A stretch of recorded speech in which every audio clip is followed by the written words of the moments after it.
Thank you for coming to a ISGAP lecture with Jonathan Spire. Mr. Spire is a senior research fellow at the GLORIA Centre, IDC Herzliya. He is the author of Transforming Fire, The Rise of Israel-Islamist Conflict. Dr. Spire's focus of research is on Syria, Lebanon, and Israeli regional strategy. He's a columnist and an analyst on regional affairs at the Jerusalem Post newspaper. Dr. Spire has traveled extensively in the Middle East and has reported from Lebanon, Syria, and Iraq. He's a frequent contributor to print media. His work has been published in the London Times, The Guardian, the Globe and Mail, Haaretz, and a variety of other publications. He is also a frequent guest panelist, guest speaker on electronic media, including BBC World, Channel 1 Israel, Al Jazeera, among others.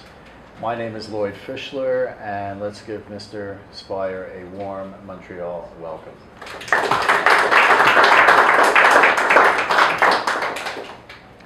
Thank you very much, and it's very nice to be here and to have the chance to address you on this important subject. What I'm going to be talking about for, I guess, something like the next 40 minutes or so is the issue of anti-Semitism in the contemporary Middle East. And following my initial lecture, we will have questions and answers session for, I guess, 40-45 minutes, or as long as the questions keep coming. I don't have a microphone here, or I have a microphone to be recorded, but not, so I hope people can hear me okay. If not, then we have a problem, because I don't want to start screaming and declaiming. Okay, well, to get straight to it then, say the following. The Middle East today is the most anti-Semitic region in the world. It is a region in which, perhaps uniquely in contemporary times, negative stereotypes of Jews, including ideas of Jewish conspiracy and nefarious and occult Jewish control of world power centers, exist freely in the cultural mainstream. One may find manifold examples of this in popular media and in cultural production in the modern Middle East. What I want to try to do in this lecture is, first of all, to give a few examples from the large amount of evidence of the pervasive presence of anti-Semitism in contemporary Middle Eastern societies. I will then note two approaches that seek to explain the roots of this phenomenon. I will then attempt a short survey of the history of anti-Semitism and anti-Jewish sentiment in the Middle East in order to ascertain which, if any, of these approaches best explain the reasons for the pervasive presence of anti-Semitism in this part of the world, and I'll then attempt some conclusions of my own on this subject. One need not spend a great deal of time traveling in the Middle East and conversing with locals before making the acquaintance of the rich variety of entirely negative stereotypes and conspiracy theories regarding Jews, which form a central element of mainstream political discussion in the region. An observer of events in the Middle East in recent weeks, for example, would have noted newly elected Egyptian President Mohammed al-Mursi attending prayers led by the popular preacher Futuh Abd al-Nabi Mansour. In the prayers, Mansour said, and I quote, "O Allah, destroy the Jews and their supporters. O Allah, disperse them, rend them asunder. O Allah, demonstrate your might and greatness upon them." The newly elected Egyptian president can be seen in a film of the event giving a fervent amen to these statements. As an example of the mainstream nature of anti-Semitic tropes and stereotypes in the contemporary Middle East, A recent study surveyed programming for Ramadan this year in the Arabic-speaking world and found a large number of popular programs directly engaging in anti-Semitism. For example, the Ashab al-Sabt bi-weekly show aired by Al-Rahma, a Salafist channel based in Egypt, features an anti-Semitic professor, allegedly a specialist in Hebrew literature, who uses the show as a podium to propagate conspiracy theories from protocols of the Elders of Zion and other theories about Judaism. Item 1. Item 2. Firqat Naji Atallah, a nightly series widely aired throughout the Middle East, depicts Israelis in classic anti-Semitic fashion, giving audiences the, and I quote, sweetest jokes about the cheap Jew, close quote, according to the NBC network, which is broadcasting the show throughout the Middle East. Another Ramadan favorite, the Il Hukm Ba'ad al-Muzawla candid camera style show, which airs on the Egypt-based An-Nahar TV, similarly provokes irrational and blatantly anti-Semitic reactions from its audience. Some guests have brutally beaten the staff in a recent, or members of staff in a recently aired issue of the show, after they were led to believe that these staff members were Jewish. And those of you who tune into the Memory website will have seen some of this evidence filmed. In addition, the Hezbollah-operated Al-Ghalibun show, which depicts, Hezbollah-operated the Al-Manar channel, is currently showing a series called Al-Ghalibun, which depicts Israelis as cruel invaders of Lebanon and glorifies terrorism against Israel. A 2012 survey conducted by Tel Aviv University found a large number of examples of anti-Semitism deriving from the Arab Spring. In Libya, it pointed to rebel claims, well known, I'm sure, to many people here, that the mother of longtime ruler and dictator Muammar al-Gaddafi was Jewish. This as a way of defaming the slain dictator. I remember a Danish journalist of my acquaintance, a newcomer to the region, asking me about this when he got back from Libya back to Jerusalem and saying, is it true that Gaddafi's mother is Jewish, as many people told me in Libya? And I replied to him, what I'm about to tell you now you won't understand, but if you stay in the region for 4 years, just think again of this conversation and then you'll understand. Here's the way it works in this region. Anybody that I don't like is a Jew. He didn't understand it, and if he stays in the region in 5 years, he will. In Syria, the Tel Aviv University study cites insults made by the embattled government of Bashar Assad, calling opposition forces, and I quote, an army of donkeys in the service of the Mossad. And in Egypt, the survey notes statements by Muslim scholars who have issued edicts forbidding believers to sign agreements with monkeys, referring to Jews. These are just a few examples of countless examples which could be brought. But one need not rely, of course, solely or mainly on anecdotal or impressionistic evidence regarding the pervasive presence of anti-Semitism in the contemporary Middle East. There is a considerable amount of polling on the subject which attests to this pervasive presence. For example, a poll undertaken by the respected Pew Research Centre for its Pew Global Attitudes Project in 2008 looked into attitudes towards Jews in a variety of countries, both in the Middle East and beyond it. The survey found, for example, that in Lebanon, fully 97% of those surveyed had an unfavorable or very unfavorable view of Jews. This included 99% of both the Sunni and Shia Muslim populations of Lebanon. The 97% figure derived from an only slightly less unfavorable view among Lebanese Christians. In Egypt, the figures were 95% with unfavorable or very unfavorable views, compared to 3% with favorable or very favorable. In Jordan, the respective figures were 96% to 3%. The 2008 poll showed a slight increase in levels of hostility to Jews in these Arab countries. But in previous polls, the figures had for all three shown more than 95% of respondents having either an unfavorable or very unfavorable view towards Jews. In non-Arab Muslim countries, interestingly, the levels of unfavorable views towards Jews were lower, but still striking. In Turkey, for example, the percentage expressing either an unfavorable or very unfavorable attitude towards Jews was 76%, against only 7% having a favorable or very favorable view of Jews. In Pakistan, the figures were 76% to 4%. In Indonesia, the figures were 66% to 10%.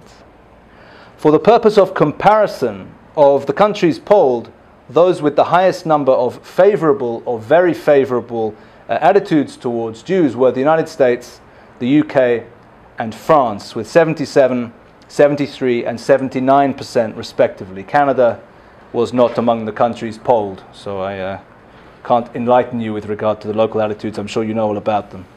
The empirical evidence then for the current near ubiquitousness of anti-Semitic attitudes in 3 Arab countries bordering Israel is then clear and very striking.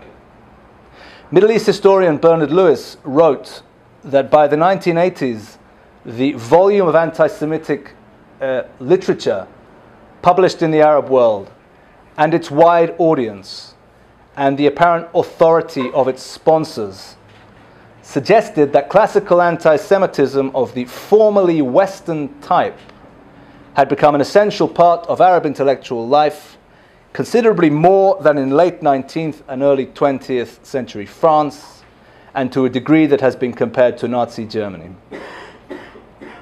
But while the evidence, as I hope I have now helped to indicate at least, for the current pervasive presence of anti-Semitism in the Middle East is overwhelming, interpreting its causes is more complex.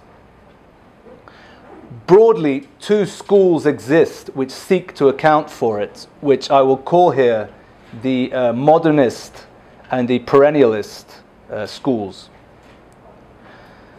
The modernist school holds that anti-Semitism is a phenomenon emerging from the Western Christian world. This view considers that while Jews undoubtedly experienced a legally subordinate status in the Muslim world, this did not traditionally translate into widespread persecution and hatred. Rather, this school contends the relatively small and entirely powerless Jewish communities of the Muslim world were a matter of little concern throughout most of the period following the establishment of Islam and its conquest of the Middle East. Indeed, according to this view, the protected or dhimmi status afforded Jews throughout this period offered them a degree of physical security and protection, which was often not available in the contemporary Christian world. According to this view, anti-Semitism of the ideological and virulent type began to grow and spread in the Muslim world with the encroachment of Western ideas and Western power in the 19th century and the breakdown of the Ottoman Empire and traditional Islamic society. The conflict, according to this view, between the Jews and Arabs over Israel-Palestine has greatly exacerbated anti-Jewish feeling. Esther Webman, for example, a proponent of this school, wrote in 1994 that, and I quote, "Anti-Semitism did not exist in the traditional Islamic world. It is, in fact, a relatively new phenomenon, gaining ground particularly since the eruption of the Arab-Israeli conflict in the mid-20th century." Close quote. The perennialist view, by contrast, holds that this interpretation fails to take account of the sometimes virulent discrimination and the examples of persecution and murder experienced by Jews prior to the coming of the West in modern times to the Middle East. Such views seek to undermine the view or the assertion of a golden age of Islamic tolerance in the High Middle Ages, the period between 950 and 1250 as usually counted. In, for example, Islamic Spain of the Middle Ages. They seek to undermine this view by producing counterexamples of prejudice and violence against Jews in this period.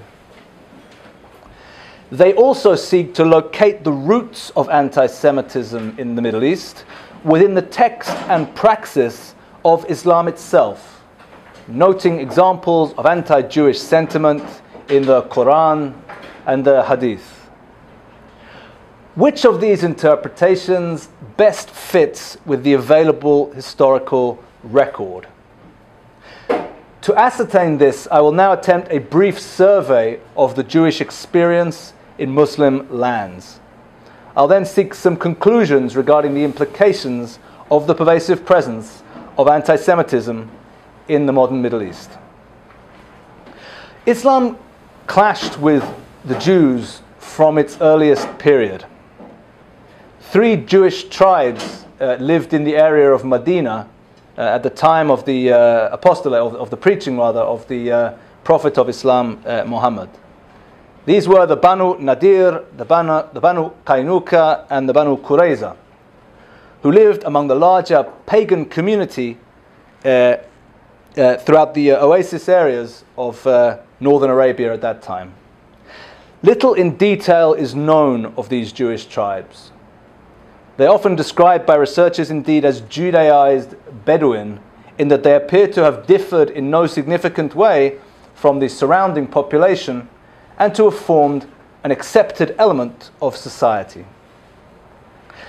The conflict between these tribes and Muhammad began with his migration from Mecca to Medina, where the Jewish tribes rejected his apostolate and resisted his political and military leadership, according to the Islamic sources. This conflict resulted in Muhammad's defeat of the Jewish tribes and the extermination of one of them, the Bani Qurayza. In the Quran, Hadith and Sunnah, the Jews of Medina are depicted as stubborn, rebelling against the commandments of God and seeking to kill his messengers. The Quran, Surah 5, verse 82 states that, and I quote, "You will surely find that the people most hostile to the believers are the Jews and pagans," close quote. However, classical Islamic literature has treated these episodes as fairly minor events in the history of Muhammad, which in any case ended with the utter defeat of the Jews. According to Surah 2, verse 61 in the Quran, and I quote, "They were afflicted with humiliation and poverty, and they felt the wrath of God, because they used to disbelieve the signs of God and kill his messengers unjustly. This was because they disobeyed and transgressed," close quote. Following Muhammad's death, from the period 632 to 661 as usually recorded, Arab Muslim forces launched successful attacks against the Byzantine and Persian empires, adding much of their territory to Islam's own new and growing empire. This period was led by Muhammad's successors, the first 4 caliphs, who acted as both religious and political leaders. During the 7th century, the majority of Middle Eastern Jewry had lived within the Byzantine Empire, whose territory included what are now Syria, Egypt, Israel, Jordan, and Lebanon. Many of these communities had been residing in such cities as Aleppo in modern-day Syria since biblical times under various rulers. Byzantine policy dictated that all non-Christians, including the Jews, were burdened with high taxes and strict religious restrictions. There was tremendous pressure at that time to convert to Christianity to avoid religious persecution. The Byzantines' greatest rival at the time. Both the Byzantine Empire and the Sassanid Empire failed to anticipate the full capacity of the Arab forces due to their quick and unexpected rise. They were caught surprised by the Muslim attack. They were all but exhausted from decades of war against one another, and thus the Muslim victory was quick and complete. So with the conquest by Islam of areas outside of the Hijaz, a large number of ancient Jewish communities came under Islamic rule for the first time. The first and second Pacts of Omar, named after the second Caliph of Islam and Omar II, the Umayyad Caliph respectively, codified the conditions under which Jews and Christians were to live under Islam. Whether the pact truly dates back to these venerated figures, or whether it was in fact introduced by later jurists who used these men's names to add authority to the document, this pact represents the basic text defining relations between Muslims on the one hand and the Ahl al-Kitab, the peoples of the book, that is Christians and Jews, and later Zoroastrians also under Islamic rule. According to the Pact of Omar, Jews and Christians were granted the right to practice their own religious rites.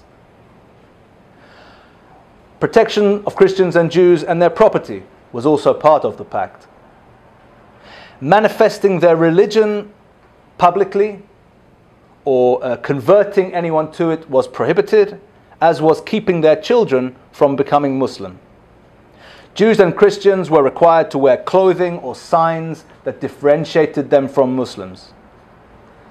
The public sphere was to be a completely Islamic environment. So dhimmis were prohibited from building or repairing places of worship without the permission of the Muslim leaders. Their places of worship could not be as high as mosques. Bells and the public display of crosses on churches were banned for Christians. To secure such rights as they were afforded by the pact, non-Muslims would pledge loyalty to their Muslim rulers and would pay a special poll tax, the famous jizya, which people here I'm sure are familiar with, for adult males.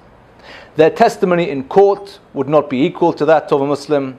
The Jews could not bear arms or could not ride a horse. Many of the conditions of the Pact of Omar are still upheld as the ideal model for the treatment of non-Muslims among Orthodox classical Muslim theologians. The conditions of the pact were authoritative. The level of enforcement, however, varied considerably, as shown by the existence of churches in parts of the Middle East constructed long after the Muslim conquests. In practice, at least, up to the 13th century, certain regulations were not strictly enforced, especially when it came to Jews, who were generally able to integrate in Muslim lands better than Christians. In early Muslim Spain, for example, Jews were not obliged to dress differently from Muslims and often wore fine silk and linen apparel, according to the historical record. Meanwhile, as evidence from the Cairo Geniza makes clear, during the Fatimid dynasty's rule in Egypt in the period 969 to 1171 CE, Jews were frequently able to get involved professionally in the Fatimid governance system.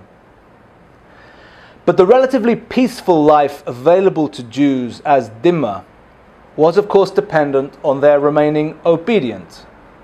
And the history of the period is replete with examples of the unfortunate fate of Jews who were perceived as having transgressed or got above themselves. The writings by Jews from that period in the Cairo Geniza introduce us to a specific term, sinut, to refer to hostility from local Muslims toward Jews. The resentment over the appointment of Jews to positions of authority occasionally spilled over into outright violence, according to the historical records. For example, this sentiment is reflected in a contemporary poem by one Abu Ishaq, who helped himself to incite a pogrom, a famous pogrom in Granada in the year 1066. And the poem goes, or a section of it, and I quote, says, "Do not consider it a breach of faith to kill them. The breach of faith would be to let them carry on. They have violated our covenant with them, so how can you be held guilty against the violators?" Here we find a manifestation of a distinct brand of Islamic anti-Semitism, significantly differing from its Western counterpart. It holds to the central view that the Jews are most hostile to Islam's revelations among humanity and are also prone to treachery in dealings with others, to arrogant self-righteousness, slaying Allah's messengers and prophets, and to other forms of evil conduct. A contemporary chronicle written by Sultan Abdullah of Granada in 1073 describes the massacre of between 3,000 to 4,000 Jews, mentioned it a moment ago, in December 1066 in the city. According to Abdullah, and I quote, "Both the common people and the nobles were disgusted by the cunning of the Jews, the notorious changes they had wrought in the order of things, and the positions they occupied in violation of their pact. Allah decreed their destruction on Saturday, December 31st, 1066. The Jew Joseph ibn Naghrela fled into the interior of the palace, but the mob pursued him, seized him, and killed him. They then put every Jew in the city to the sword and took vast quantities of their property." Close quotes. It is noteworthy that the massacre of the Jews of Granada led to the death of a greater number of Jews than the destruction, the famous destruction for students of Jewish history, by the Crusaders of the Jewish communities of the Rhineland 30 years earlier, at the outset of the First Crusade. I have a personal interest in the latter massacre because my family name, Speyer, comes from one of those communities. Outbreaks of violence of the type of the Granada pogrom were the exception rather than the rule in the Islamic world. They took place usually relating to a sense that the Jews had got above themselves or to an external threat. In general, Jews and Christians under Muslim rulers were not subject to expulsion or the threat of expulsion. The one major exception to this rule, of course, being Arabia itself. The Caliph Omar expelled all Jews and Christians from the Hijaz area in line with the hadith that two religions shall not remain in the land of the Arabs. But in significant ways, the life of Jews under Muslim rule did compare favorably with their lives in Christian Europe at the time. Jews were rarely forced to change their religion. Unlike in Europe, they were rarely confined in territorial or occupational ghettos, with the significant exceptions of Iran and Morocco. They enjoyed freedom of worship and some autonomy in communal affairs. And while formally subject to a whole series of legal, fiscal, and political disabilities, the application of these varied from time to time and place to place. The situation affecting Jewish and Christian communities in the High Middle Ages thus falls, of course, far short of the standards set in modern democracies. It compares favorably, however, with conditions prevailing in Western Europe at the time. It did not last, however. The relative tolerance afforded to Jews and Christians, remember, was dependent on their not being perceived as a threat. The view of the Jew as a defeated foe is key here. In the Islamic, as in the Christian, foundational narratives, the Jew is a hostile and malevolent force. But unlike in the Christian context, the Jew's malevolence ends in defeat. As Lewis puts it, and I quote, "This basic difference between the Jew's success against Christ and his failure against Muhammad had a decisive influence on the attitudes of the Jew haters of the two religions. For the Christian, the Jew represented a dark and deadly power, capable of deeds of cosmic evil. For the Muslim, he might be hostile, cunning, and vindictive, but he was weak and ineffectual, an object of ridicule, not fear." Close quote. This lack of dangerousness, or of perceived dangerousness, attributed to the Jews in the Muslim world worked in their favor. But of course, it did so only in those periods when the Muslim host community felt itself sufficiently secure. As the Muslim world began to feel itself increasingly weak, put upon, surrounded. So it became increasingly suspicious of the non-Muslim communities in its midst, and so their situation began to decline.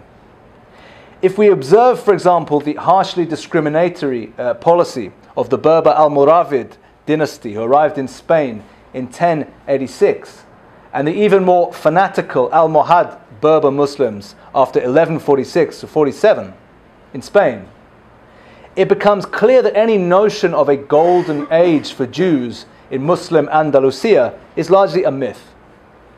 The Almoravids directed their depredations mainly against the Christian Dhimmi population.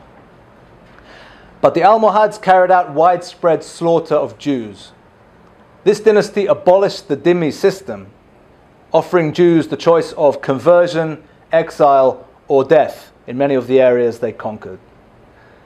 The famous Jewish philosopher and physician, Yosef ben Maimon, or Maimonides, was forced to flee the Almohads with his family. But it is also important to note and remember that Maimonides and his family did not seek refuge in the Christian world, where at the time they could in no way have expected better treatment, but rather they made their way to Egypt, where famously Maimonides became a physician at the court of Salah al-Din. So to sum up then, the position of the Jews under Islam from its inception was one of institutionalized legal inferiority.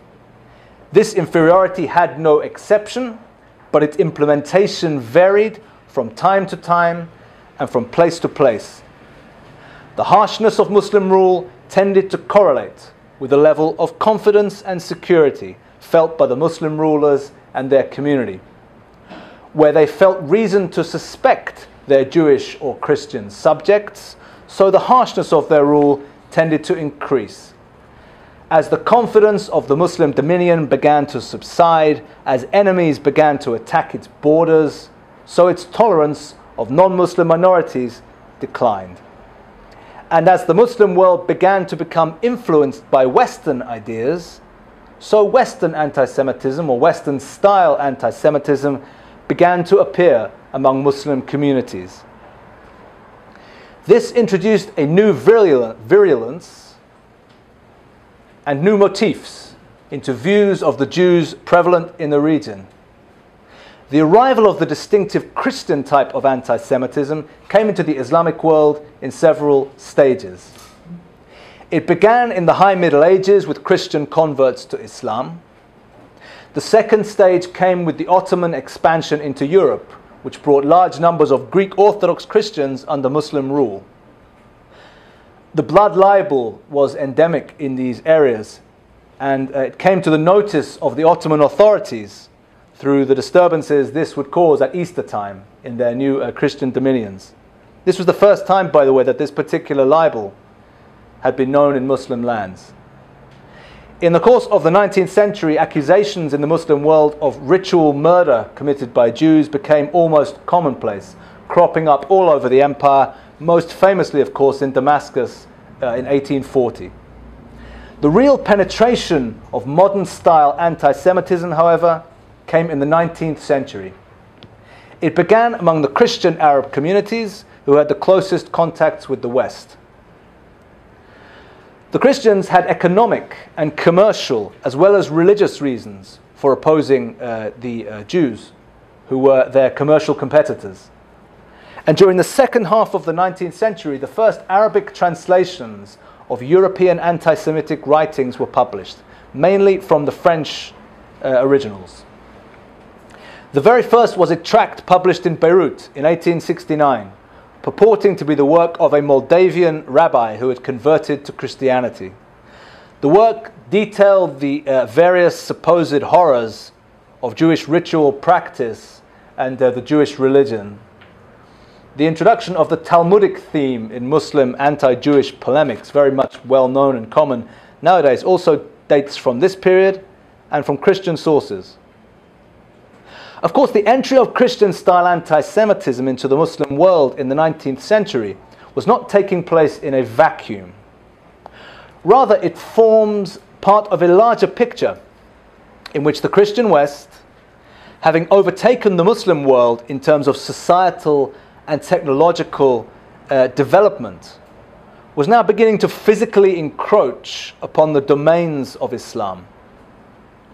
By the beginning of the 20th century, much of the Islamic world had been conquered by the European empires. Two related movements arose to combat Western power in the Middle East. These were Arab nationalism and Islamism.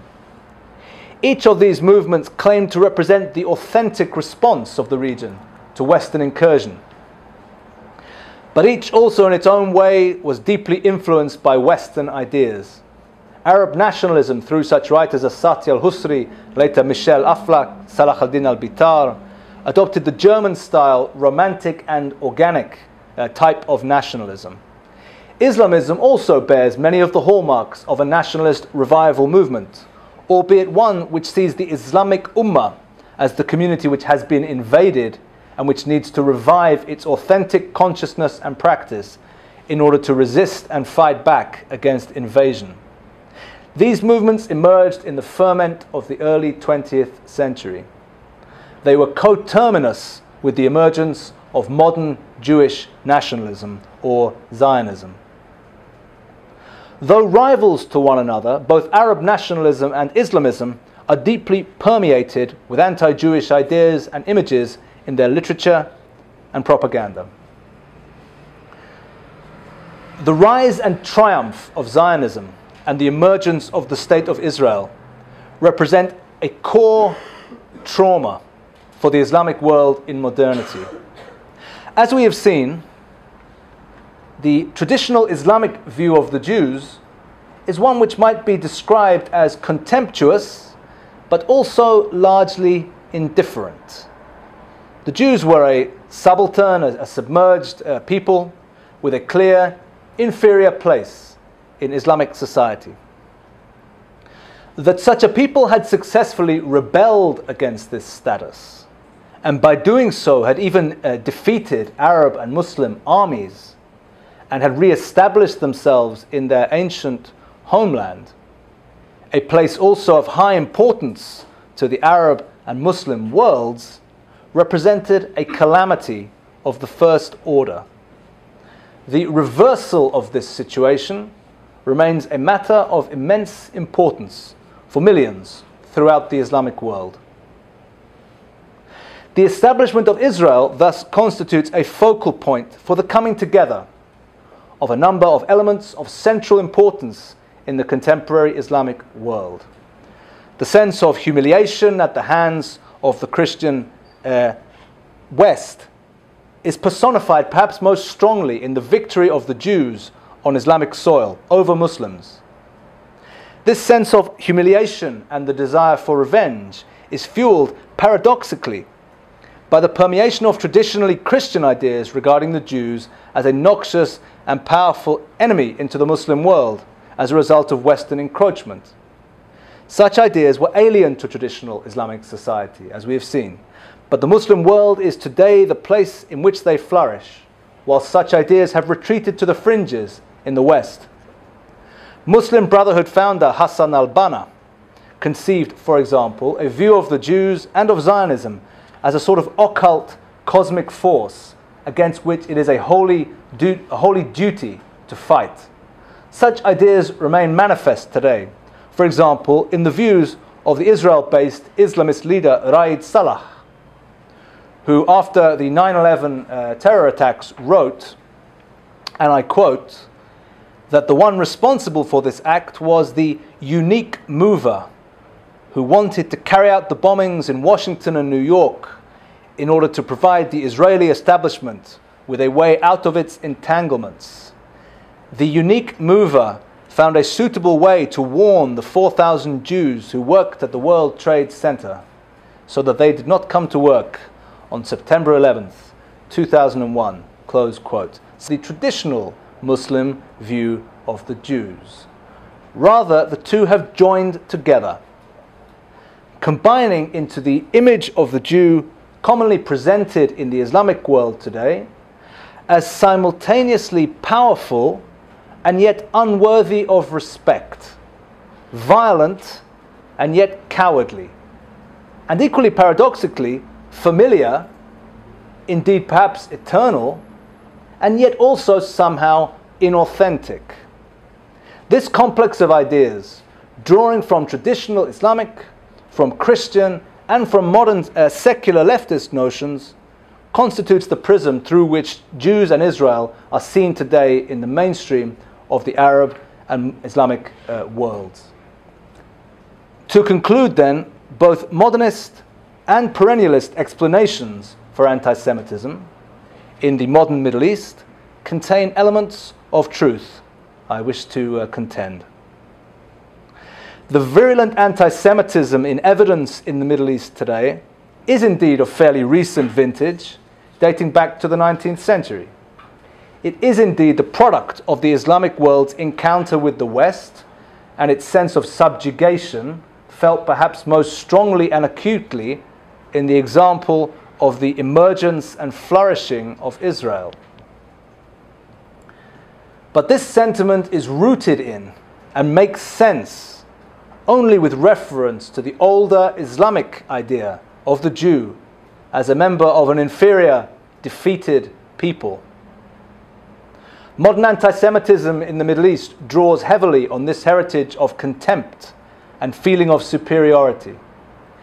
Indeed, it could cogently be argued that it is precisely the Jew's status traditionally as a despised and somewhat ridiculed figure in the Middle East, which makes his current rise and ascendancy a matter of such anguish in large parts of the Middle East, and the restoration of the proper order of things such a matter of urgency.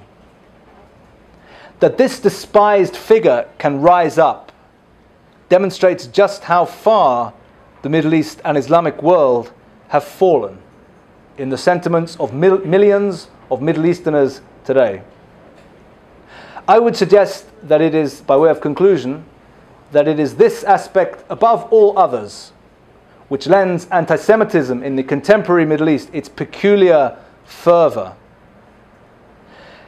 and which is likely to ensure that it will be with us for a long time, until indeed I would suggest, and on this I'll close, that a radically new way of viewing both recent and older history emerges into the mainstream and into mainstream discussion in the Middle East. That, I realize, has been a long and exhaustive survey. I hope you found it interesting, and I'll be happy to take your questions. Thank you very much.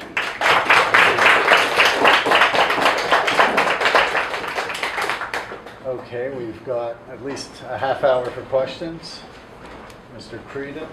I would like to ask, you didn't touch on it, why does Islam make such a claim on Jerusalem when Muhammad, according to what I've read, never visited Jerusalem? Exactly.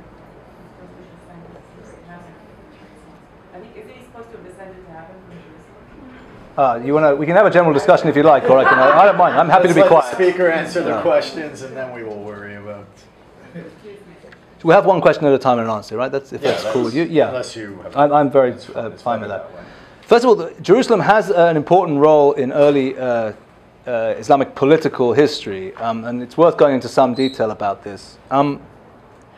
It was the Quran mentions that Muhammad ascends to heaven from the furthest mosque, the Al-Aqsa Mosque. Of course, the writings themselves don't say where the Al-Aqsa Mosque is situated. During the period of Islamic dynastic wars in the early years in the early centuries of the religion, the Umayyad dynasty was dominant in Damascus, its capital, and they were looking for sites of historic importance to Islam, of historic justification for their dominance in the locality which they controlled. They were aware of the holiness of the Temple Mount area, from its being a well-known place of holiness both to Jews and subsequently to Christians. They therefore chose to build a mosque on that area and to denote this mosque, that this mosque was indeed the place from which Muhammad had ascended to heaven. So from this point onwards, Jerusalem then is given a holy or a status of importance for Islam. So whilst it doesn't go right the way back indisputably to the earliest sources, it goes rather back to the politics of the early Islamic world. This has been around for a great deal of time, for over a millennium, and therefore it's from this point one can begin to understand the importance of Jerusalem. If one wishes to make another, or perhaps a deeper interpretation of this, I think one should also note that Islam has a problem with the loss of Islamic lands or areas of Islamic rule to non-Muslims.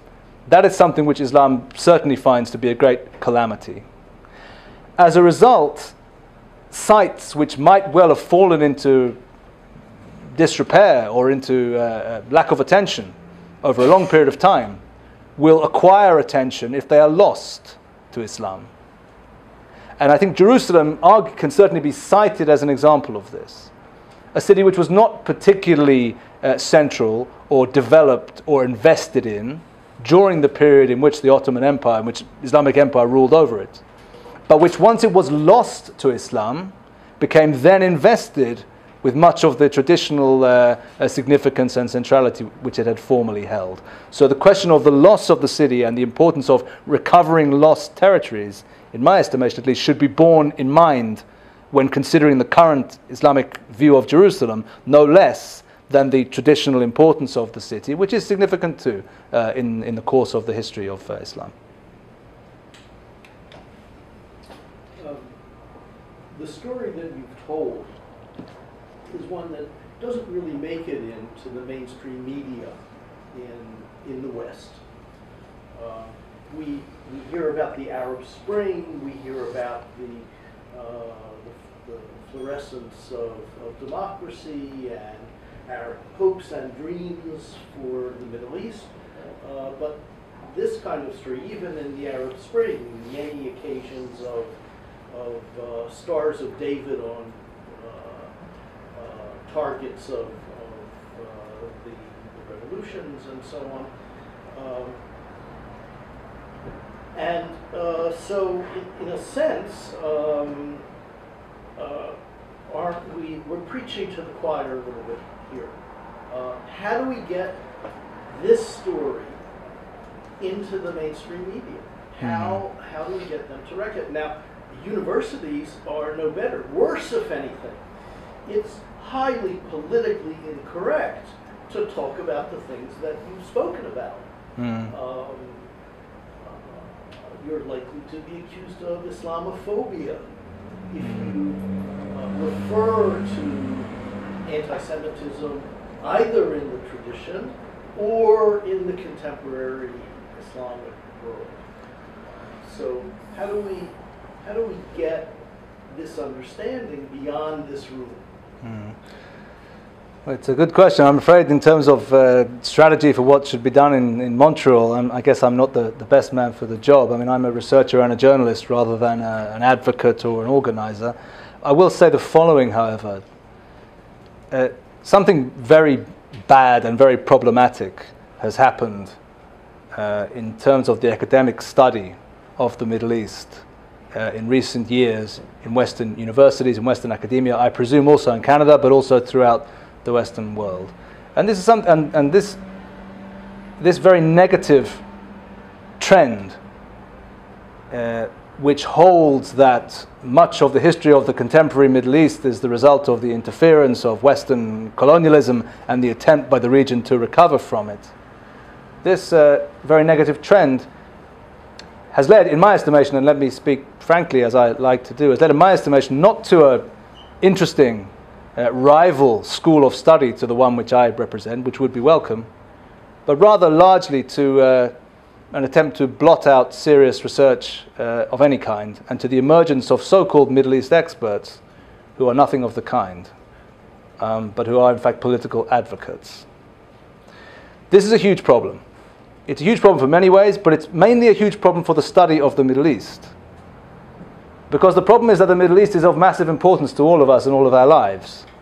But if the academy is not producing Middle East experts with a knowledge of regional languages and a fully formed knowledge of regional history, then academia fails in its duty to the broader society, in my opinion. That is to enlighten the broader society on an issue of vital importance. And I think this is a central mistake. This is the central process which has taken place, and that then permeates out, bad scholarship then permeates out to bad analysis, to bad journalism, and to an absence of knowledge in the broader, subsequently in the broader society.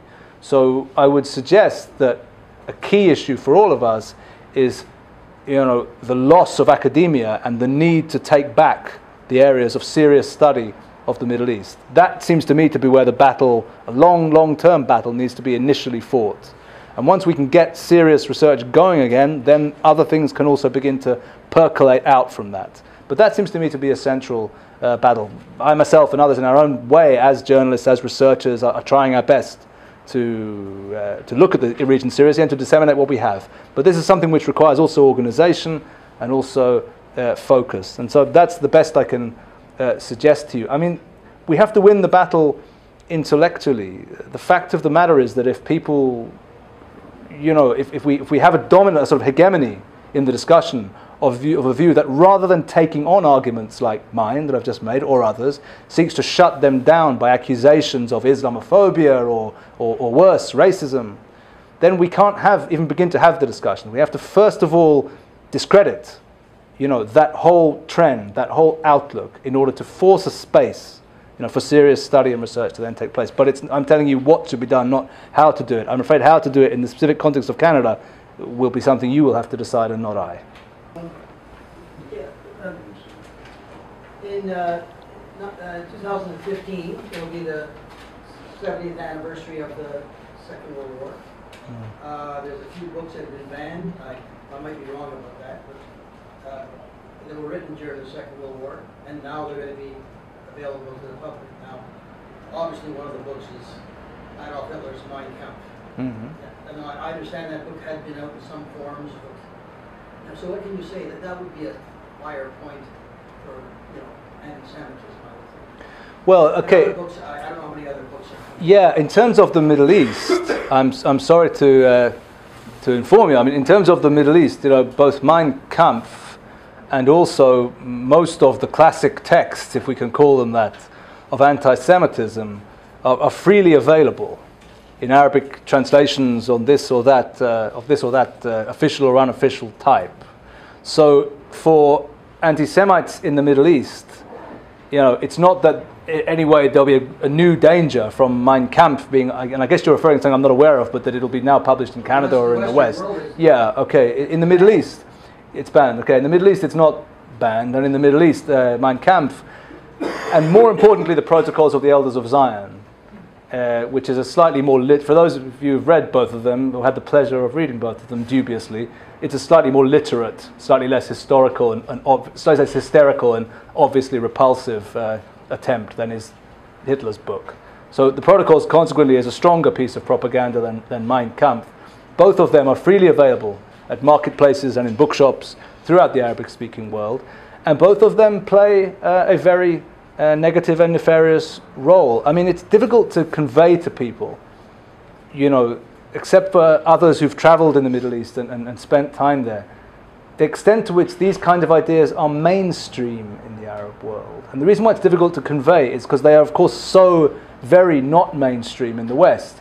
And it sounds weird, or it sounds like I'm making propaganda or trying to push some point forward by saying, no, these ideas are absolutely in the mainstream perception of the mainstream society in the Arabic-speaking world. But they are. It is not, you don't have to go outside of the mainstream to find people in the Arabic-speaking world, often educated people, often people who are charming and positive people in most other ways, if that's any kind of consolation, who believe that the Protocols of the Elders of Zion, are absolute truth, and are a genuine documentation of a Jewish plot for the domination of the modern world. And likewise, Mein Kampf and other such texts. I'm afraid the problem in the Middle East is already there. They're freely available and they're having a very major influence. Sir? I have a question in two parts. It's more or less clarifications. I came in a few minutes late, but I wanted to know if you define anti-Semitism, the word, when it came into being, because in your talk you referred also to anti-Zionism and anti-Israel, and those are mixed up in the minds of people. And so I just wanted a bit of a clarification. The second part of my question is the more serious one. When you say that the Jewish people suffered more under Christianity than the Muslims, what basis did you use in order to give that kind of a statement? Is that the number of Jews killed or the number of Jews that were expelled from the countries? Personally, on a personal level, since I come from the Middle East and I lived in those countries, I don't think you can define my suffering with the suffering of the Jews under the Christian regime and say, well, you suffered less or he suffered more than you. So I just wanted to know what is the basis of your comparison. Yeah. Vis-a-vis the Middle East, I can refer you back to my text. What I said was not that Jews suffered more in the Christian world than the Middle East in modernity, but rather in the course of the greater part of history. So unless you were living in the Muslim world in the 12th century, I don't mean to be sarcastic, but I'm referring to the earlier period, so I could not to the later period, just so I can be clear. So I think you misunderstood what I said, and that's the answer to what I'm telling you. Are you referring to number of years or population? Oh, sure, absolutely. I'm referring to the numbers killed, the numbers expelled, yeah, the nature of legal restrictions on Jews in the larger part of the Christian world compared to the Muslim world. Absolutely. If one takes, for example, the early period, the 11th or 12th centuries, then undoubtedly the legal restrictions, the dhimma system imposed on Jews in Muslim Spain offered a less virulent form of oppression to, for example, the expulsion or slaughter of the entire Jewish population of England, yeah, carried out in 1290. Absolutely. I mean, there is mass slaughter and then there is discrimination. Instances of mass slaughter, instances of expulsion, yeah, an absence of any legal protection of any kind for Jews, of the kind which the Muslim Almohads, for example, brought into Muslim Andalusia in the 12th century, yeah, were common, if not ubiquitous, in the Christian West of the time.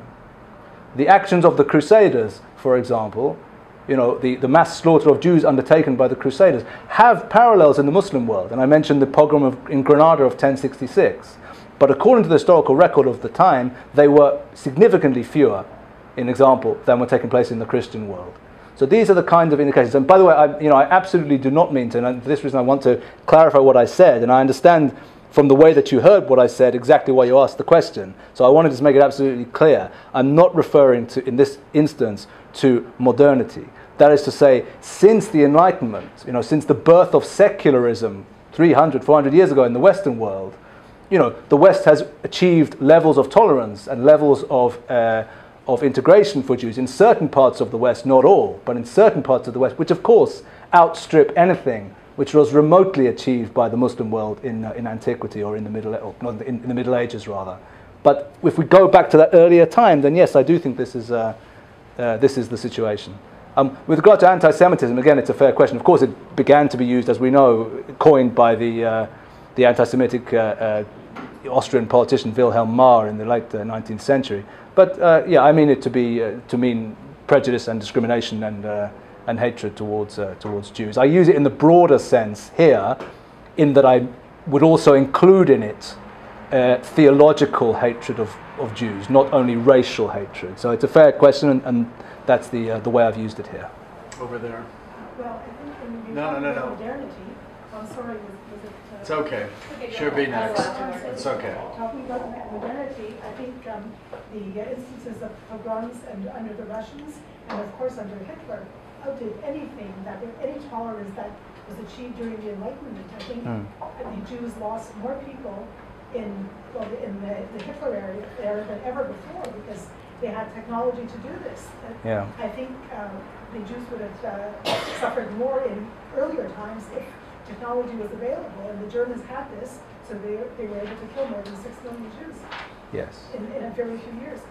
I agree with you, and that is why, and if I'm required to quote myself again, I will, that is why I said in parts of the West, and not others, Jews achieved a level of, such as Canada, for example, Jews achieved a level of integration and tolerance which has no resemblance to anything achieved by the Islamic world in the Middle Ages. That's what I said 5 minutes ago. I absolutely stand by the statement, and, you know, I hope it's now clear. When I say parts of the West, I obviously do not include Nazi Germany or Soviet Russia. I hope we're now clear on this. Let's hear from some students, please. Hi. I would like to have some clarification about modern anti-Semitism in the Middle East. Yes. I lived a little bit in Israel, not 5 years, but in and out, maybe. And I've seen a difference between anti-Semitism and anti-Zionism, especially in the countries surrounding Israel. And I would like to know if, right now, in the current situation, after the Arab Spring, aren't we talking more about anti-Zionism than anti-Semitism? Right. Yeah, it's a good question. First of all, let me answer by referring back to some of the figures quoted in the early part of the talk. The Pew Research Poll did not ask about attitudes towards Israel or Zionism. It asked about attitudes towards Jews. Yeah, and it found that between 95 and 100% of those polled in 3 Arab countries bordering Israel, Lebanon, Jordan, and Egypt, between 95 and 100% of those polled had either a favourable or an unfavourable or very unfavourable attitude towards Jews. This does not relate to Israel or to Zionism or anything else. This, you know, finds a quite astonishingly and unprecedented and uncomparably high level of hostility or negative views towards Jews in those Arab countries, which is absolutely no parallel anywhere else in any other country, in any other part of the world. So this is, I think, a good statistic. This is the Pew Research. You know, this is not the World Zionist Organization doing the poll. It's the in Lebanon. This would be a challenge for them also. This is the Pew Research Centre, one of the most globally respected polling centres. So this indicates to us, I think, you know, the level of anti-Jewish feeling that exists. I would refer you also to the example of President Morsi in the mosque recently in Cairo. Very, very problematic. Again, the preacher, a popular preacher in Cairo, you know, speaks about Allah, you know, invokes or requests of God, you know, to destroy the Jews in their entirety. The president of Egypt gives a fervent, on film, on the internet, on YouTube, you know, gives a fervent amen to this desire and to this wish. The preacher does not say, please destroy adherence to the revisionist trend within Zionism, or to Likud Central Committee members. He says, Jews, right? So, yeah, so 1 second. I'll certainly give you the chance to come back, and you know, but just to conclude the response. So these examples, which of course are a tip of a massive iceberg that I could bring, you know, are examples of hostility toward Jews, not towards Israel, not towards Zionism. Let me just conclude by, since we're talking about our experiences in the various countries, by saying that, you know, I find it strange that people who travel in the Arabic-speaking world, you know, rapidly come across one of the first Arabic words they learn is mu'ammara, right? Conspiracy. Everyone knows who the mu'ammara is, who is responsible for it. This is part of mainstream Arab discussion. You know, it is. I'm not making it up. I've been there and I know what I'm talking about. In other words, these kind of stereotypical views to which looking at Israel, but which see Israel in a completely strange and surreal light as the center of a global conspiracy, you know, threatening the entirety of the Arab world, I would argue this cannot be defined under anti-Zionism. Yes, it is. This is focused on Israel, but it is looking at Israel in such a way which it's only possible to look at Israel in this way if you are also introducing previously existing stereotypes of the Jew as powerful, as noxious, as conspiratorial, as threatening, and so on and so forth. So I would argue that both according to available statistics and certainly according to my own empirical experience, such as it is, not total but not inconsiderable, there is a virulent and incomparable level of hostility to Jews throughout the Arabic-speaking world, which cannot be found anywhere else in the world today, and which resembles levels of hatred towards the Jews which have been found in other places, in other times, at the worst and most darkest periods of Jewish history. Certain sectors in Israel and here too that if we find a political solution to the Arab-Israeli conflict, that there's going to be a decrease in hatred and better relations in between the different peoples. I'm just wondering, based on your understanding of modern Middle Eastern anti-Semitism, what do you think about that idea? Well, again, I think we have some empirical evidence to look to, because after all, we have had a peace process in existence in the Middle. I'm not sure if it still exists, but it certainly did exist for quite a long period of time in the region. Beginning, we would usually cite in 1977 with the beginnings of the Israel-Egyptian negotiations. Now, as we know, that Israel-Egyptian negotiation was successfully concluded, and Israel concluded its first peace agreement with an Arab state, with Egypt, in 1979. Now, 1979 is already over 30 years ago, so we have 30 years, or a little bit more than 30 years, of observation of Egyptian society specifically, in which we can look at an example of an Arab society at peace with Israel, having concluded the conflict, or its own conflict at least, with Israel, and we can then ask ourselves, what happened? We can observe, was there a decrease in hostility to Jews in Israel in the period? Was there an increase in hostility? The answer is very clear. Egyptian civil society and Egyptian cultural production in no way whatsoever became any less hostile either to Israel or Jews over the last 30 years. Indeed, I would suggest to you that because of issues in Egyptian society which are not directly related to Israel and to the Israeli-Egyptian conflict, but because of certain trends in Egyptian society, hostility to Israel and Jews has, if anything, grown more apparent over the last 30 years. That is because, of course, of the rise of political Islam in Egypt over the relevant time. But this is not to get the so-called secular nationalists off the hook. We should not have any illusions, because President Mubarak, of course, was also on record as expressing anti-Semitic statements and hostility to Jews, freely available statements made by him. So the answer is that if we take Egypt as an example, and it's not a bad example, the first country to conclude peace with Israel, civil society's attitudes towards the Jews, civil society's attitudes towards Israel have not been transformed by peace, and if anything, if they have been transformed at all in the period in question, have actually grown more hostile. So I think what we need to conclude from this is that the notion that hostility towards Jews in the contemporary Middle East is largely conditioned by the absence of the outbreak of peace between Israel and its Arab neighbors, I think does not hold up to empirical examination. I'm afraid I would even suggest, and allow me to be, to be very frank here, I would even suggest an opposite causation, in which the attitudes towards Jews and Israel prevalent in the Arabic-speaking Middle East are one of the central causes preventing the possibility of a peace agreement and of real consensual peace between Israel and its neighbors. Over there. How do Arab and Muslims, anti-Semitism in the Middle East, how does the presence of another religion, the Baha'i faith, interact with these different analyses? And excuse me for missing the beginning part of the lecture. I really couldn't be here at 5:30. Sure. And I'm just very interested. I have a number of questions, but I want to look at the tape first, just maybe they were answered. No, I didn't talk about the Baha'i faith. I didn't talk about... Arabs and Muslims hate Baha'i. Some Arabs are Baha'i. I think First of all, it's important to understand that the traditional place of Judaism and Christianity in Islam and in the Islamic domain is unique, is not comparable to that of other global religions. Actually, that's not true. I need to add Zoroastrianism, which also is usually also considered to be one of the religions of the book, the peoples of the book, Ahl al-Kitab. Right? This affords Jews and Christians traditionally a very specific place in Muslim society. Now, it is a subordinate place. This is something I talked about a bit earlier on, but I'll repeat it, and I'm sure people won't mind.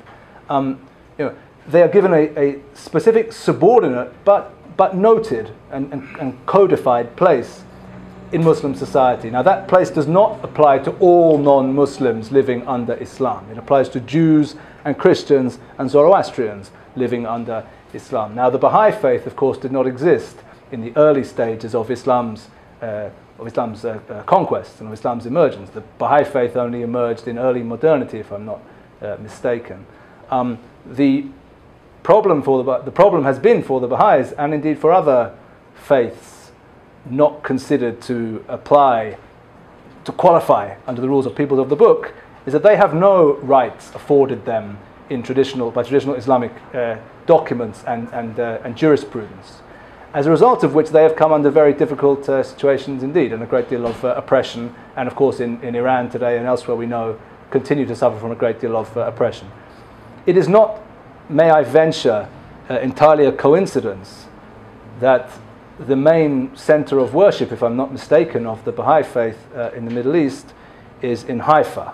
That is to say, it is in one of the few areas of the Middle East, not currently, and we hope also not for a long time, under the rule and domination of Islam. The Baha'is and other non-monotheistic peoples or non-monotheistic faiths have a particularly hard time of it under Islam, and the Baha'is find themselves geographically in the Muslim space, and therefore they suffer correspondingly. But if we look also at Muslim attitudes towards Hinduism, in the point at which the Muslim world collides with Hinduism, we find there also a very, very deep and deeply problematic, I would argue, attitude towards what are regarded as pagan religions, which are simply seen as having no place at all in God's revelation from the point of view of Islam, and therefore no corresponding legal position in the way that Christians and Jews traditionally have. Yes, please. I heard that you have been to Syria and that you have had the opportunity to see what the rebellion is, what's going on there, the situation. I was hoping that you would talk about it if you don't mind. I'm happy to talk about it. Would you like to ask me a specific question, or I can just talk in general? Well, there's a lot of questions concerning the rebels, and are we talking about the Brotherhood, the Muslim Brotherhood? What kind of rebels do we have there? Are we talking about a takeover by radical Muslims? Eventually, Assad was to leave the power. So, what did you see? What kind of rebels are we talking about? Sure. Let me answer that, and let me first of all just say to people, because not everyone necessarily knows that I was recently in Syria and so on. So let me just say I visited Syria twice this year. The first time in February, and the second time in late September, just about a month ago. The first time to Idlib province in the north of the country, and the second time to Aleppo Governorate, and then Aleppo City, just next to Idlib. On both occasions, I was accompanied by, or I was accompanying, people from the rebel forces and from the political opposition to the Assad regime. For fairly obvious reasons, I wasn't able to interact with or question or speak to people who supported the regime, still less people who are actively engaged in defending the regime. But it means that I can answer your question, I think, with some degree of knowledge vis-a-vis the rebels, the rebellion specifically. And the answer is as follows. First of all, this revolt is, without a doubt, primarily a revolt of the Sunni Arab section of the Syrian population. In fact, I would even put it more specifically, the Sunni Arab rural section of the Syrian population against the Alawi regime, which they perceive as having discriminated against them also ethnically and religiously, and also economically.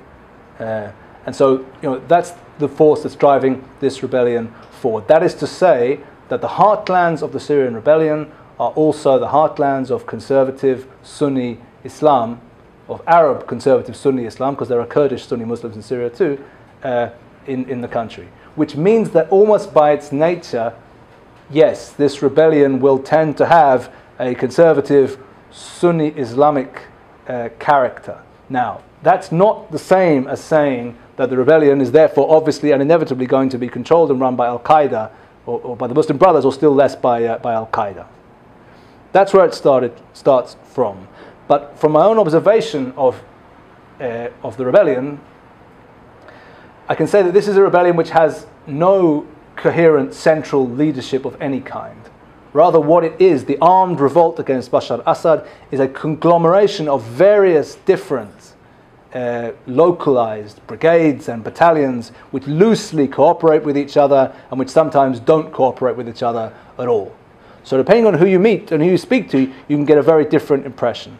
Now within that picture of loosely organized local battalions and brigades, there are some which are Sunni Islamist in nature. There are some which are extreme Sunni Islam, which are Al-Qaeda, Salafi in nature. And there are some which are also secular. Now, I've interviewed some of the leaders of the Liwa al-Tawhid, the Tawhid Brigade in Aleppo City, which is the largest single military unit operating on behalf of the rebellion in Aleppo, in the key front of Aleppo City. And this Tawhid Brigade is undoubtedly ideologically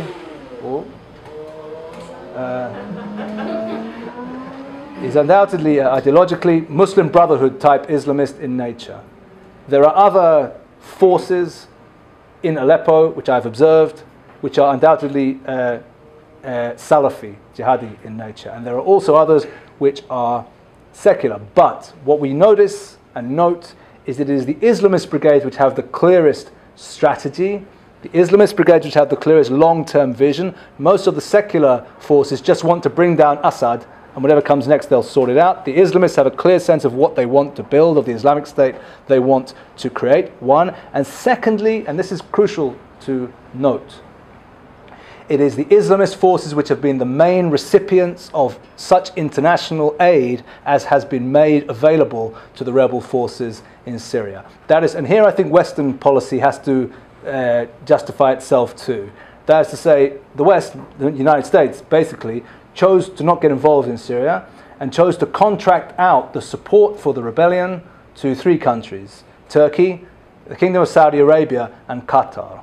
Many of us who are analysts of Syrian politics and of the rebellion wrote or said at the time, if you want to contract out the management of the rebellion to Saudi Arabia, Qatar, and Turkey, don't be surprised if what you get is a Sunni Islamist rebellion.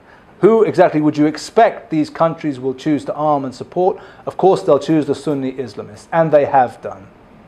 Which means that while it may well be arguable that this is just Sunni Islamism's moment in the Arab Middle East, and that this rebellion started out from the most rural, conservative Sunni parts of the country, it is also, the West, I think, must also bear a measure of blame and responsibility for the fact that the strongest and most powerful growing forces in the Syrian rebel side right now are those of an Islamist nature.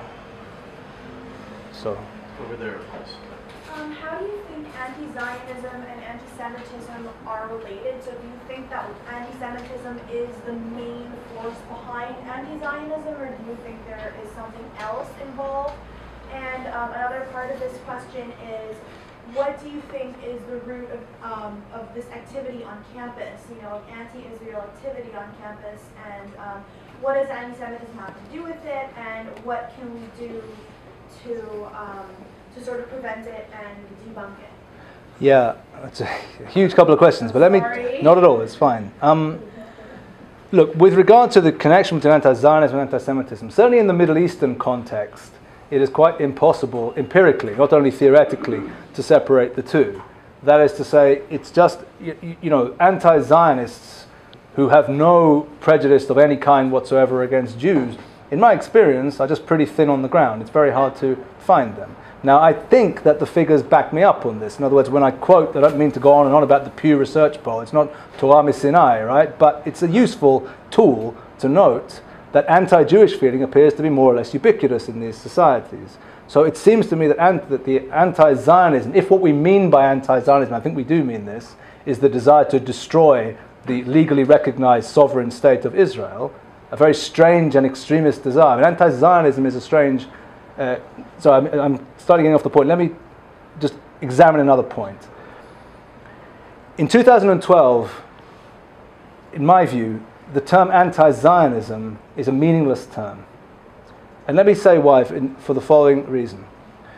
Because if you have a political movement, a national movement, which wishes to bring a state into existence, then it is quite legitimate to support it or to oppose it. There were Jewish anti-Zionists, and not a few of them, prior to 1948. There were Bundists, there were Jewish communists.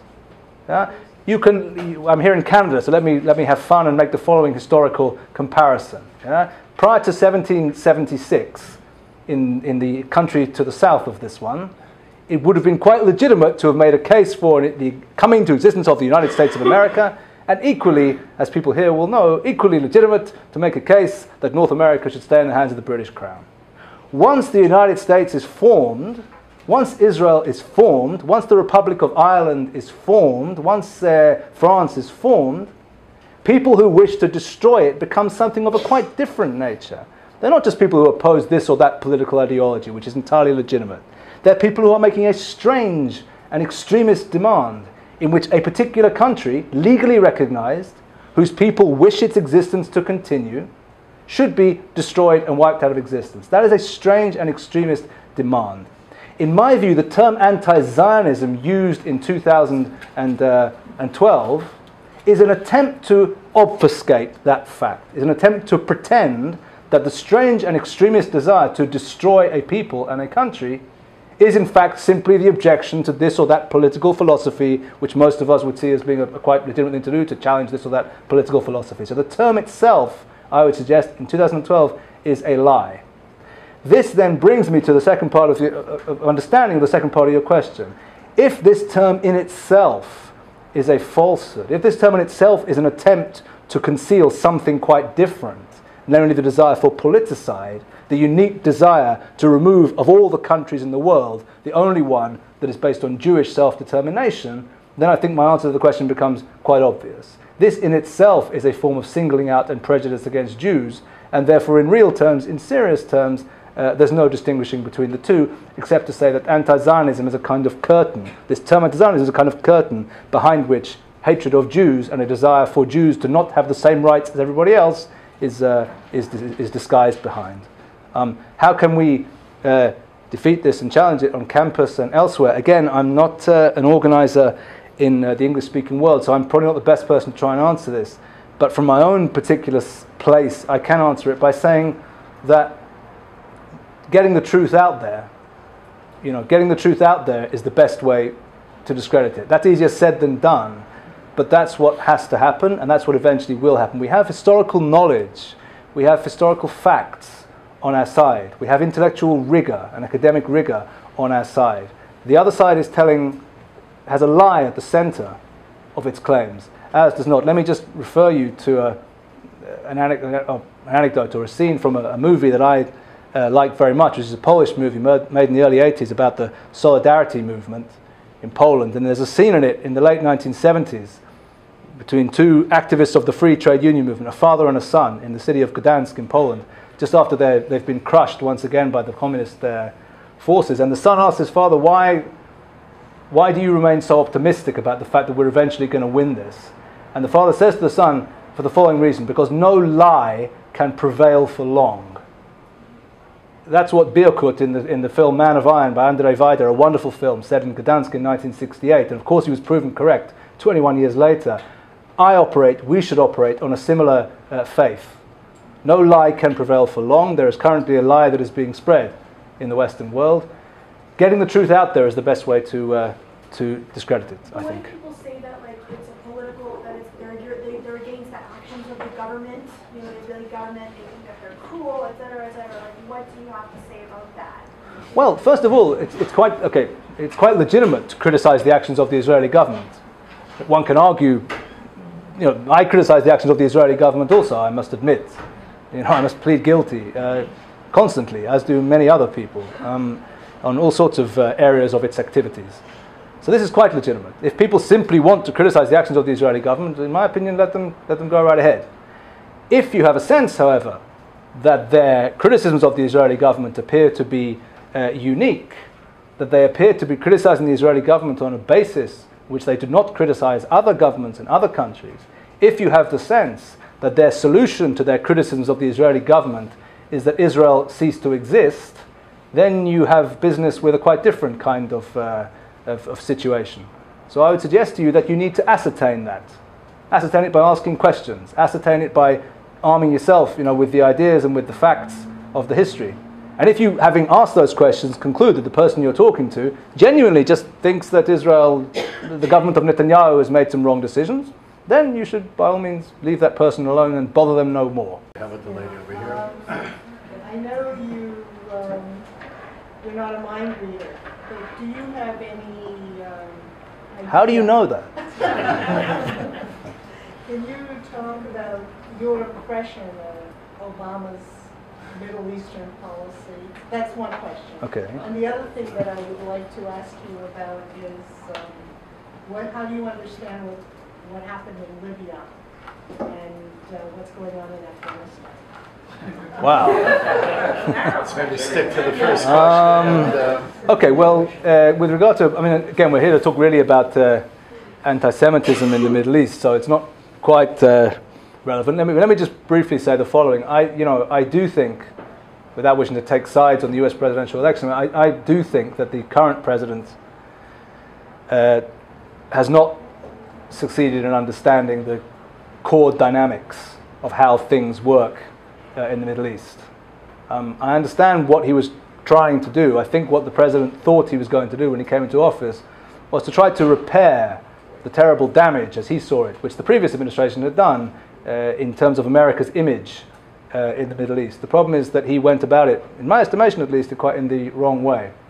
Because what he thought was that if you express empathy for people and if you express understanding for their culture and their traditions and so on, which is a nice thing in general to do, but he thought if you do that, this will produce political results.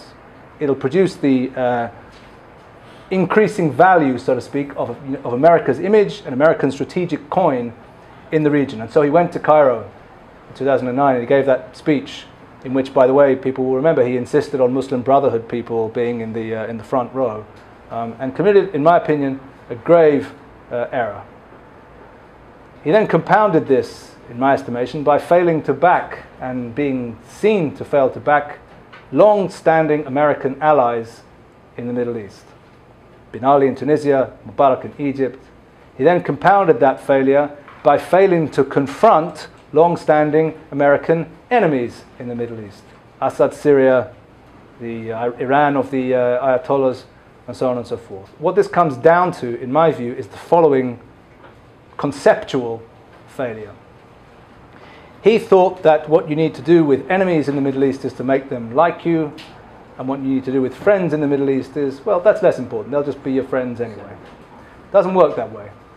What you need to do in the Middle East is make sure that your friends know they can rely on you, and make sure your enemies know that they should fear you. This president, in my estimation at least, has failed to do both. The actions of the United States in the region of the last 4 years have produced the following situation. America's traditional friends are either no longer in power, some of them are in jail, or they're in power and very scared and very worried. America's traditional enemies, on the other hand, are looking at their strategic backer, the Iranians or the Russians, and saying, boy, thank God I chose the right side. Thank God I chose the right patron. I, Bashar Assad, so to speak, Bashar Assad, if I'd chosen the wrong patron, I'd now be either in the good outcome in jail, or in the bad outcome 6 foot under the ground, like Gaddafi. But I'm still there, and why am I still there? Because my backers, Russia and Iran, are backing me all the way. In other words, the actions of this administration, in my estimation, in the Middle East, have resulted in a serious devaluation of American strategic coin in the region, a serious devaluation of the value of the Americans as a patron. And whoever it is that comes into power or continues being in power after the elections in November will be faced, first and foremost in the Middle East, I wish to suggest, with the task of rebuilding that strategic coin, making America once more, a solid backer to its friends and an enemy to be considered, to its enemies. A situation which does not currently exist. And we probably don't have time, so I'll be happy afterwards to talk about Libya and Afghanistan if you'd like me to ask about that. Maybe one more question and then we'll... Mr. Roskis? You certainly, I was going to say you're painting a very bleak picture in terms of anti-Semitism in the Middle East, but I think it is a bleak picture. But I'm wondering if there's anything positive that you see. As a second part, is there anybody in the Arab world supporting your work? Right. Is there anything positive which I see? Look, I talk all the time as part of my work to people in the Arab world, also from the Arab world who are no longer in the Arab world, and also within the Arab world. There are Arab liberals, there are Arab Democrats, there are Arab anti-racists. There's no shortage of them. They exist. Many of them are very brave people.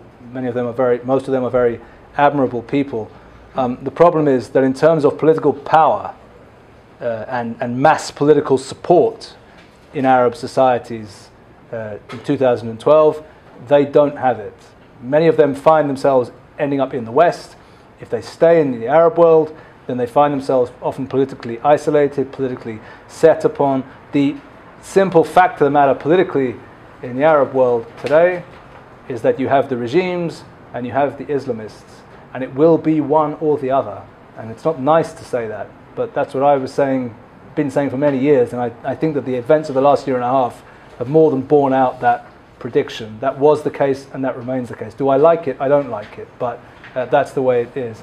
Let me end on a supremely cynical note, which won't make any of us feel any better, which is, you asked me, do I see anything positive in all of this? Frankly, what I see positive in all of this is that whilst I may be depicting very anti-Semitic and anti-Jewish societies in the Arab world, I'm very, very happy that there are very, very few Jews living in any of those countries anymore. And I'm very, very happy that the vast majority of Jews who did live in those countries and who suffered greatly in them for many years and many generations, they or their descendants are now able to live either in the West or also, of course, in the Jewish sovereign state of Israel, which more than justified its historic task, I think, in the successful absorption of most of the ancient Jewish communities of the Middle East. So while it's tragic on a certain level that the Jewish community of Baghdad, which existed since the time of the First Temple, no longer exists, the tragedy is made less so, I think, when we consider just how successful and just how happy most of the descendants of that historic community are in Israel today.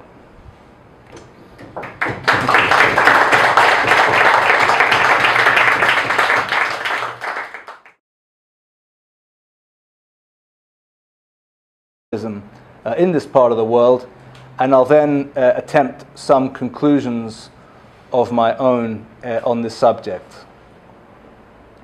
One need not spend a great deal of time traveling in the Middle East and conversing with locals before making the acquaintance of the rich variety of entirely negative stereotypes and conspiracy theories regarding Jews, which form a central element of mainstream political discussion in the region. An observer of events in the Middle East in recent weeks, for example, would have noted newly elected Egyptian President Mohammed al-Mursi attending prayers led by the popular preacher Futuh Abd al-Nabi Mansour. In the prayers, Mansour said, and I quote, "O Allah, destroy the Jews and their supporters. O Allah, disperse them, rend them asunder. O Allah, demonstrate your might and greatness upon them." The newly elected Egyptian president can be seen in a film of the event giving a fervent amen to these statements. As an example of the mainstream nature of anti-Semitic tropes and stereotypes in the contemporary Middle East, a recent study surveyed programming for Ramadan this year in the Arabic-speaking world and found a large number of popular programs directly engaging in anti-Semitism. For example, the Ashab al-Sabt bi-weekly show aired by Al-Rahma, a Salafist channel based in Egypt, features an anti-Semitic professor, allegedly a specialist in Hebrew literature, who uses the show as a podium to propagate conspiracy theories from Protocols of the Elders of Zion and other theories about Judaism. Item 1. Item 2. Firkat Naji Atallah, a nightly series widely aired throughout the Middle East, depicts Israelis in classic anti-Semitic fashion, giving audiences the, and I quote, sweetest jokes about the cheap Jew, close quote, according to the NBC network, which is broadcasting the show throughout the Middle East. Another Ramadan favorite, the Il Hukm Ba'ad al-Muzawla candid camera style show, which airs on the Egypt-based An-Nahar TV, similarly provokes irrational and blatantly anti-Semitic reactions from its audience. Some guests have brutally beaten the staff in a recent, or members of staff in a recently aired issue of the show, after they were led to believe that these staff members were Jewish. And those of you who tune into the Memory website will have seen some of this evidence filmed. In addition, the Hezbollah-operated Al-Ghalibun show, which depicts, Hezbollah-operated the Al-Manar channel, is currently showing a series called Al-Ghalibun, which depicts Israelis as cruel invaders of Lebanon and traditional Islamic society. The conflict, according to this view, between the Jews and Arabs over Israel-Palestine has greatly exacerbated anti-Jewish feeling. Esther Webman, for example, a proponent of this school, wrote in 1994 that, and I quote, "Anti-Semitism did not exist in the traditional Islamic world. It is, in fact, a relatively new phenomenon, gaining ground particularly since the eruption of the Arab-Israeli conflict in the mid-20th century." The, close quote, the perennialist view, by contrast, holds that this interpretation fails to take account of the sometimes virulent discrimination and the examples of persecution and murder experienced by Jews prior to the coming of the West in modern times to the Middle East. Such views seek to undermine the view or the assertion of a golden age of Islamic tolerance in the High Middle Ages, the period between 950 and 1250 as usually counted, in, for example, Islamic Spain of the Middle Ages. They seek to undermine this view by producing counterexamples of prejudice and violence against Jews in this period.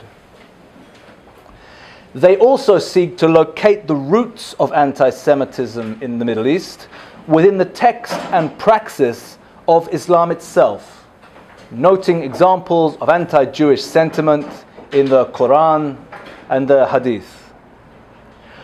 Which of these interpretations best fits with the available historical record?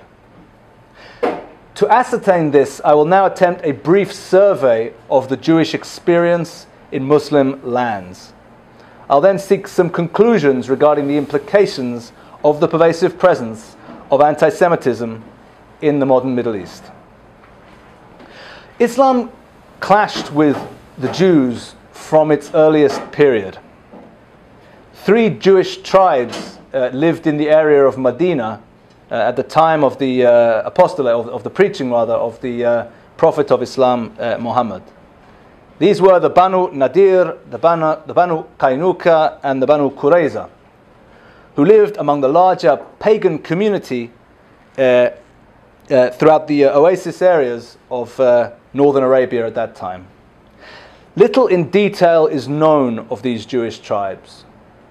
They are often described by researchers indeed as Judaized Bedouin, in that they appear to have differed in no significant way from the surrounding population and to have formed an accepted element of society.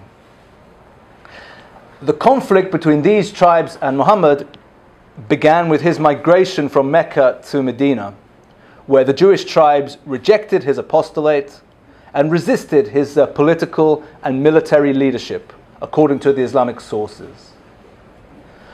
This conflict resulted in Muhammad's defeat of the Jewish tribes and the... Thank you for coming to a ISGAP lecture with Jonathan Spire.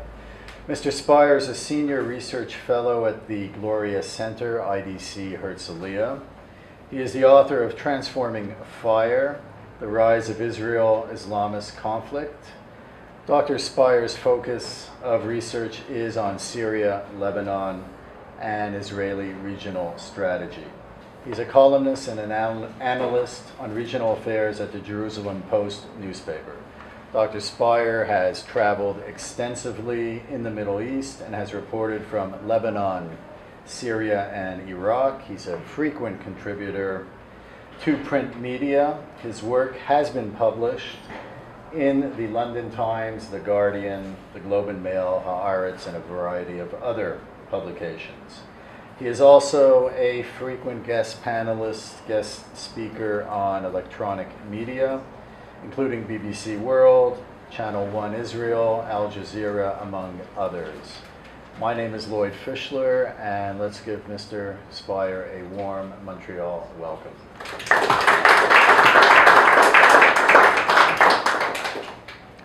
Thank you very much, and it's very nice to be here and to have the chance to address you on this important subject. What I'm going to be talking about for, I guess, something like the next 40 minutes or so is the issue of anti-Semitism in the contemporary Middle East.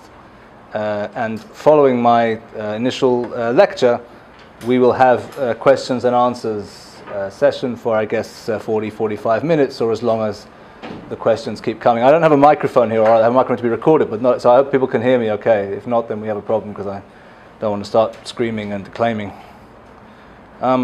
Okay, well, to get straight to it then, say the following. The Middle East today is the most anti-Semitic region in the world.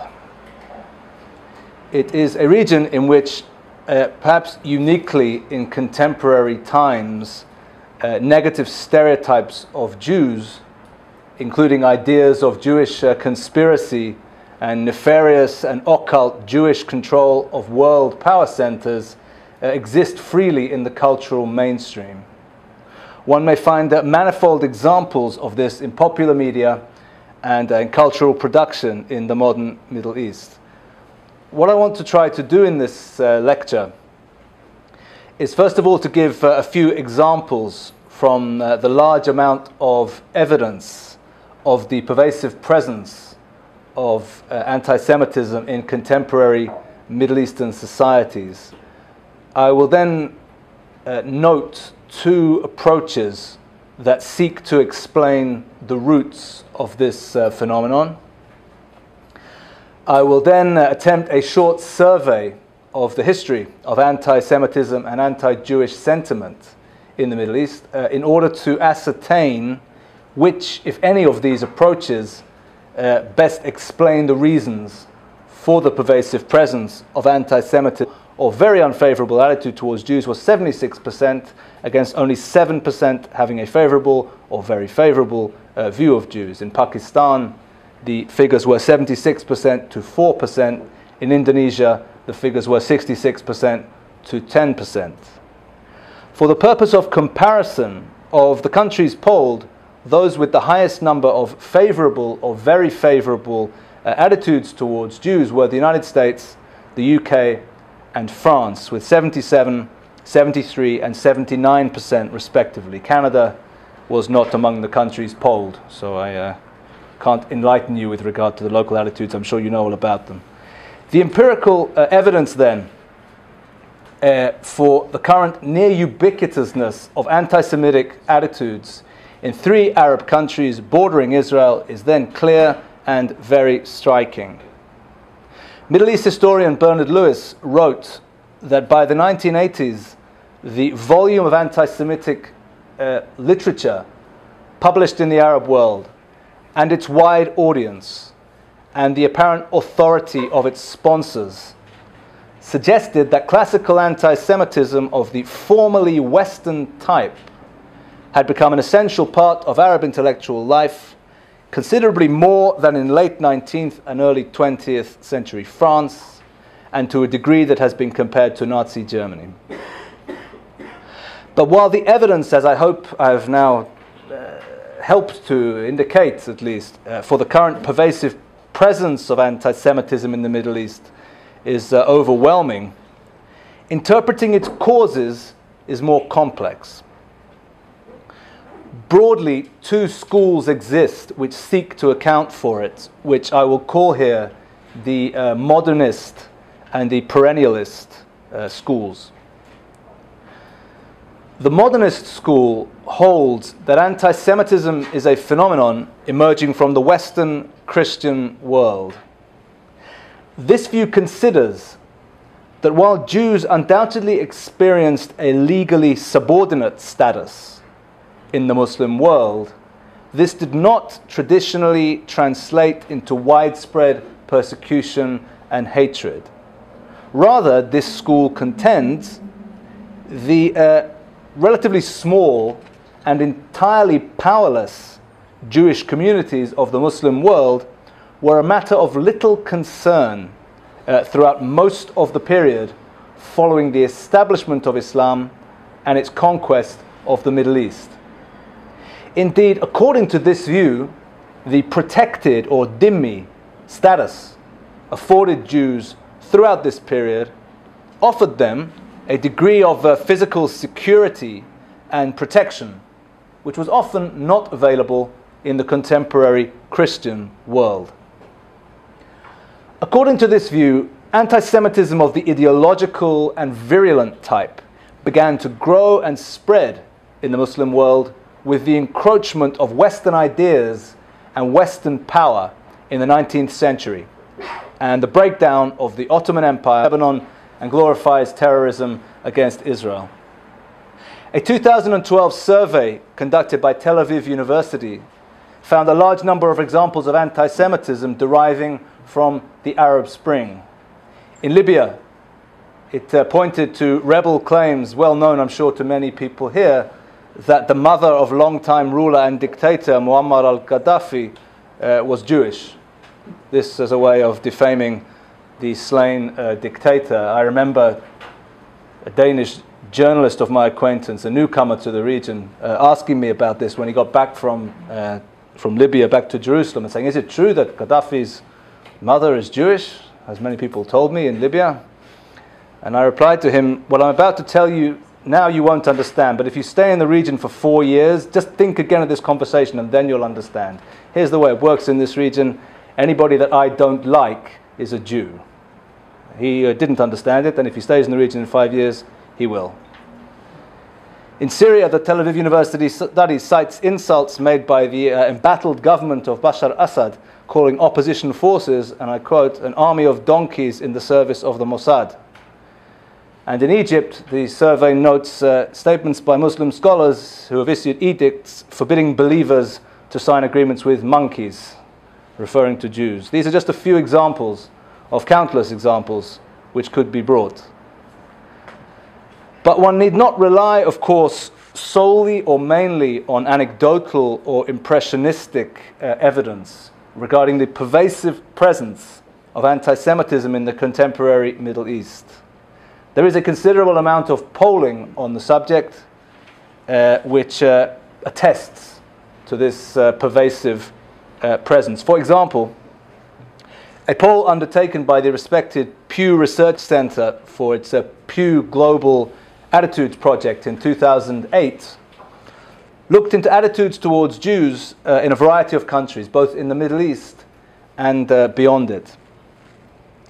The survey found, for example, that in Lebanon, fully 97% of those surveyed had an unfavorable or very unfavorable view of Jews. This included 99% of both the Sunni and Shia Muslim populations of Lebanon. The 97% figure derived from an only slightly less unfavorable view among Lebanese Christians.